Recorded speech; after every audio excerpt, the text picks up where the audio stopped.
Bonjour à chacun, bonjour à tous et bienvenue à la revue de presse. Le spectre de l'intervention militaire au Niger pour y rétablir l'ordre constitutionnel s'éloignerait-il de plus en plus? L'option est-elle en train d'être délaissée par la CEDEAO, la Communauté économique des États de l'Afrique de l'Ouest?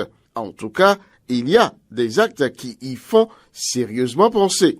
Et l'événement précis nous rapporte que le dispositif militaire positionné à Bembereke se replie. Pendant ce temps, l'hésitation de la CEDEAO à se demander s'il faut lancer l'attaque contre les putschistes, les usagers de la frontière bénino-nigérienne fermée, surtout ceux qui tirent de cette frontière leur pitance quotidienne, souffrent le martyre. Bénin Intelligent s'intéresse au cas des transporteurs qui sont désespérés face à l'impasse. Ils pleurent en effet des pertes colossales de leurs marchandises, riz, sucre, etc. Imaginez de gros camions remplis de marchandises gisant au soleil depuis bientôt 3 mois. Mais qui va nous dédommager, maugrait-il? Ils sont entre colère et plaidoyer, écrit le journal. Une situation qui mérite réflexion et mesures correctives, chers dirigeants africains.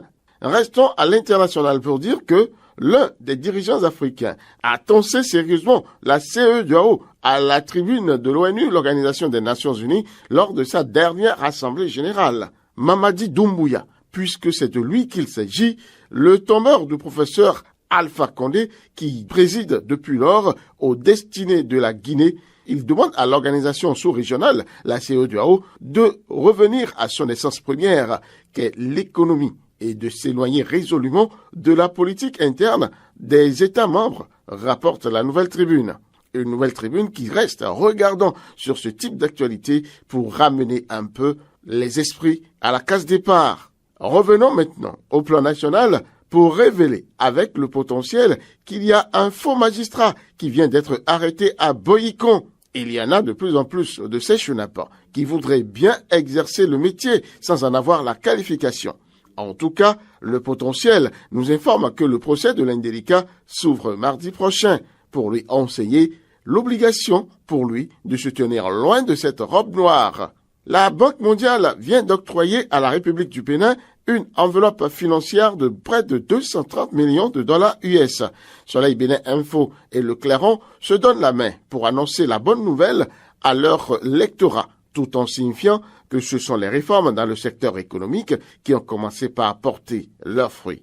Finissons cette revue de presse par un phénomène qui étonne et inquiète, remarqué et décrit par Jupiter Info. La prévalence des mères célibataires de nos jours. Le journal propose, après investigation sur le sujet, les raisons qui expliquent la persistance de ce phénomène et qui vont de la précarité au manque de responsabilité et de réalisme chez ces dernières.